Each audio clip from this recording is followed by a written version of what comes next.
नमस्कार दोस्तों, स्वागत है आपका अपने YouTube channel maker of modern teacher. तो कैसे हैं आप सब?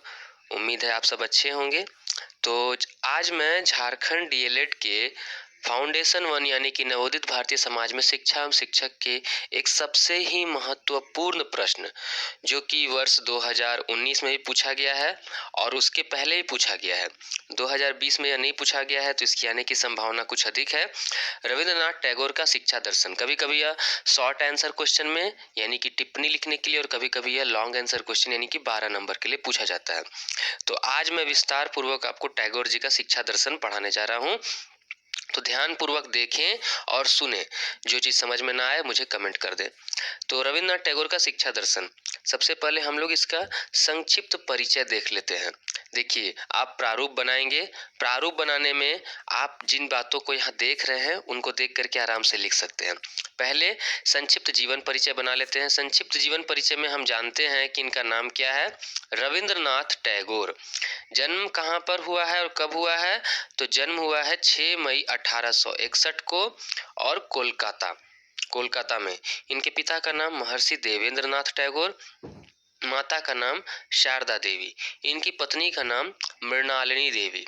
इनकी पढ़ाई की बात करें तो इनकी शुरुआती पढ़ाई जो है इनके घर में हुई थी। मैंने यहाँ लिखा है ब्रैकेट में कि बैरिस्टर बनने के लिए ये बाद में 1887 ईस्वी में इंग्लैंड गए, परंतु हम सब जानते हैं कि रविंद्रनाथ टैगोर जो है साहित्य प्रेमी थे, कला प्रेमी थे, संगीत प्रेमी थे।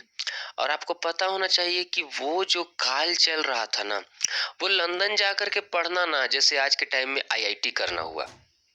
और कहते हैं ना, पूरे इंडियंस चाहते थे कि अपने बच्चों को बैरिस्टर बनाए, जैसे कि आज के लोग चाहते हैं इंजीनियर या डॉक्टर बनाए। तो उस समय का क्रेज चला हुआ था। देखे थे आप, महात्मा गांधी बैरिस्ट्री किए पर वापस आकर के बैरिस्ट्री छोड़ दिए। पता है आपको कि सब लोग बैरिस्ट्री कर रहे हैं और बाद में बैरिस्ट्री छोड़ दे रहे हैं। बैरिस्ट्री किए आपको रविंद्रनाथ टैगोर भी, लेकिन वापस आ गए। प्रसिद्धि आपको पता होना चाहिए, जिस प्रकार आज फोर्ड, फॉर्च्यूनर, डिजायर, ये सारी विदेशी गाड़ियां जो आपको नजर आती हैं, तो कुछ कुछ रॉल्स एंड इस तरह की गाड़ियां हैं, विदेशी गाड़ियां। तो आपको पता होना चाहिए रविंद्रनाथ टैगोर एक बड़े पूरे संपन्न परिवार से थे। इनके घर में खुद एक विदेशी कार की कंपनी की एजेंसी चलती थी इनके अपने घर में। लेकिन फिर भी वो इतनी प्रसिद्धि नहीं इन्हें दिलाई जितनी प्रसिद्धि इन्हें भारतीय राष्ट्रगान के लेखन से मिली। इन्होंने जन गण मन का लेखन किया और साथ ही साथ भारत के अलावा बांग्लादेश का भी राष्ट्रगान इन्होंने ही लिखा है, आमार सोनार बांग्ला। 1913 में इन्हें साहित्य जगत के नोबेल पुरस्कार से सम्मानित किया गया। 1915 में तत्कालीन भारतीय सरकार मतलब ब्रिटिश गवर्नमेंट जो थी, उन्होंने इन्हें नाइटहुड की उपाधि से सम्मानित किया, परंतु इन्होंने नाइटहुड उपाधि को जालियांवाला बाग हत्याकांड के बाद लौटा दिया, वापस कर दिया। इनकी प्रसिद्ध पुस्तक अगर कही जाए तो गीतांजलि इनकी प्रसिद्ध पुस्तक रही है। अगर इनका पेशा का बात किया जाए तो ये कवि थे, संगीतकार थे, गीतकार थे, निबंधकार, लेखक इत्यादि थे। इनके अन्य नामों का वर्णन किया जाए तो इनके अन्य नामों में नाम आता है रवि, गुरुदेव, कवियों के कवि आदि। स्थापना 1901 में शांति निकेतन, जहां पहले इनके पिताजी बच्चों को पढ़ाया करते थे, उस स्थान को इन्होंने शांति निकेतन आश्रम का नाम दे दिया। महर्षि देवेंद्र नाथ जिस स्थान पर पढ़ाते थे, तो इसकी स्थापना की और 6 मई 1922 में शांति निकेतन में ही विश्व भारती की स्थापना की। विश्व भारती संकाय जो था उच्च कक्षा की पढ़ाई के लिए था, और ये जो है ना निम्न कक्षा की पढ़ाई के लिए प्राथमिक विद्यालय के लिए शांति निकेतन चलता था। बाद में इस शांति निकेतन को 1951 में भारतीय संविधान के संशोधन के द्वारा इसको केंद्रीय विश्वविद्यालय की मान्यता दे दी गई। गांधी जी को सर्वप्रथम गुरुदेव यानी कि टैगोर जी ने ही महात्मा कहा था, और ब्रह्मबंधन उपाध्याय ने टैगोर को गुरुदेव कहा। 1920 से 1930 तक यूरोप, अमेरिका तथा एशिया के विभिन्न स्थानों पर ये रहे एवं महान विचारक बर्ट्रैंड रसेल जो थे, वो इनसे बहुत प्रभावित हुए। सन 1941 में इस महान हस्ती की मृत्यु हो गई। इनकी मृत्यु पर महात्मा गांधी ने कहा कि गुरुदेव की पार्थिव शरीर की राख पृथ्वी में मिल गई है, लेकिन इनके व्यक्तित्व का प्रकाश सूर्य की भांति तब तक बना रहेगा जब तक पृथ्वी पर जीवन है। तो इस प्रकार हमने देखा, चूंकि ये महात्मा गांधी से भी लगभग 8 वर्ष के बड़े थे, हम देख रहे हैं कि महात्मा गांधी के भी ये कितने पूजनीय रहे हैं। तो संपूर्ण राष्ट्र इन्हें सत सत नमन करता है। ये था इनका संक्षिप्त जीवन परिचय। आप अपने प्रारूप में पहला पॉइंट बनाएंगे संक्षिप्त जीवन परिचय। अब हम दूसरा पॉइंट देखने जा रहे हैं रविंद्रनाथ टैगोर का शिक्षा दर्शन। तो अब हम अपने सवाल पर आते हैं कि शिक्षा दर्शन, इनके अनुसार शिक्षा के बारे में इन्होंने क्या क्या कहा। टैगोर जी के जीवन पर आदर्शवाद का गहरा प्रभाव पड़ा था, अतः ये ईश्वर को सर्वोच्च मानव के रूप में मानते थे और सृष्टि को उसकी सत्ता के रूप में स्वीकार करते थे। तो आप कहेंगे कि सर ये तो प्रकृतिवादी थे।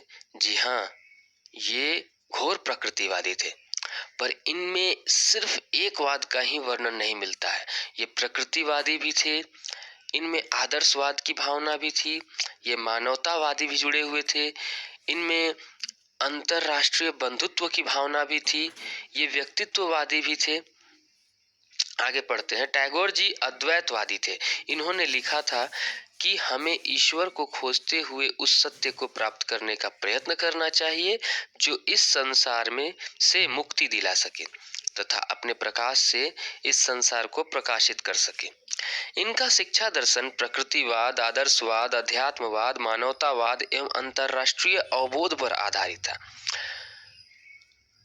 आप इन्हें प्रकृतिवादी मान सकते हैं, हम इन्हें प्रकृतिवादी ही कहते हैं। और इनको प्रकृतिवादी कहने का मतलब आप इन्हें रूसो नहीं कह सकते हैं, क्योंकि आपको पता होना चाहिए कि रूसो जो है ईश्वर को नहीं मानते थे, वो अनीश्वरवादी थे, पर ये ईश्वर को मानते थे। रविन्द्रनाथ टैगोर वे मानव तथा प्रकृति की मौलिक एकता में विश्वास रखते थे तथा मानव को शहर के कृत्रिम वातावरण से दूर प्रकृति की सुरम्य वातावरण में शिक्षा देने के समर्थक थे। डॉक्टर एसपी मुखर्जी के अनुसार, देखिए यह जो है ना बार बार सीटेड जेटेड यहाँ तक कि नेट में पूछा गया सवाल है कि टैगोर आधुनिक भारत में शैक्षिक पुनरुत्थान के पैगंबर थे। यह किसका कथन है? Doctor SP Mukherjee. रविंद्रनाथ टैगोर का मानना था कि कुछ भी पढ़ाया नहीं जा सकता, परंतु सब कुछ सिखाया जा सकता है। वे प्रकृति को बालक की शिक्षा का सर्वश्रेष्ठ साधन मानते थे। टैगोर ने लिखा, प्रकृति के पश्चात बालक को सामाजिक व्यवहार की धारा में लाना चाहिए। मतलब पहले बच्चों को प्राकृतिक वातावरण में प्राकृतिक अध्ययन, प्राकृतिक माध्यम से कराना चाहिए, बाद में उन्हें सामाजिक व्यवहार में लाना चाहिए। रूसो ने भी कहीं ना कहीं इस बात को लिखा है, आपको पता होना चाहिए। उन्होंने कहा कि प्रकृति ही बालक की सर्वश्रेष्ठ शिक्षिका है। टैगोर की शिक्षा के आधारभूत सिद्धांत, बालक की शिक्षा उसकी मातृभाषा में होनी चाहिए। शिक्षा प्राप्त करते समय बालक को स्वतंत्रता मिलनी चाहिए।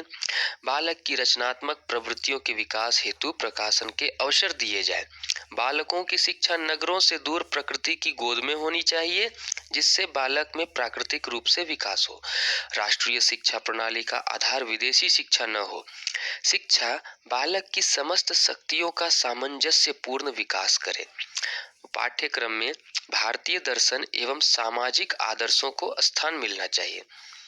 शिक्षा बालक को पूर्ण मानव के रूप में विकसित करे, न कि केवल एक कृषक अथवा शिल्पी के रूप में। ध्यान दीजिएगा, उस समय की जो स्थिति थी हमारे देश में, शिल्पकार बढ़ रहे थे और शिल्पकार के साथ साथ आपको कृषकों की संख्या भी बढ़ रही थी। लेकिन इनका कहना था सिर्फ कृषक या शिल्पकार नहीं, उनको चाहिए। आपका इस बात का वर्णन जो है ना एनसीएफ 2005 में भी किया गया है। स्कूलों को पुनर्जीवित किया जाना चाहिए। आज देख रहे हैं स्थिति क्या हो रही है।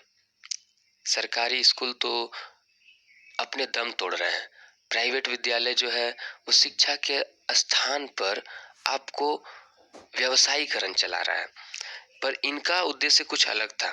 शिक्षा के उद्देश्य शारीरिक विकास करना, मानसिक विकास करना। मानसिक विकास के अंतर्गत बालकों के मानसिक विकास के लिए मात्र पुस्तकीय ज्ञान आधार न मानते हुए बालकों को प्राकृतिक क्रियाओं के माध्यम से मानसिक विकास के अवसर उपलब्ध हों। नैतिक व आध्यात्मिक विकास पर जोर देना, सभी शक्तियों के विकास पर जोर देना। मतलब कि टैगोर का व्यक्तिवाद प्रसिद्ध है। उनका मानना था कि शिक्षा को बालक की सुषुप्त शक्तियों का विकास करना चाहिए। सुषुप्त शक्ति मतलब उसके अंदर सोई हुई प्रतिभा। अंतरराष्ट्रीय दृष्टिकोण का विकास मतलब रविन्द्रनाथ टैगोर का वसुधैव कुटुंबकम की भावना का विकास करना चाहते थे। उनका कहना है कि वसुधैव कुटुंबकम, संपूर्ण राष्ट्र एक हो।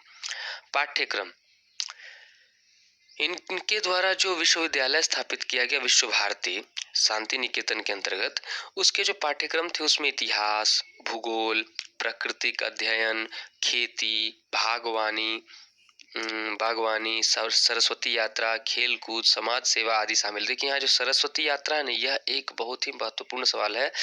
यह नेट तक पूछा गया है।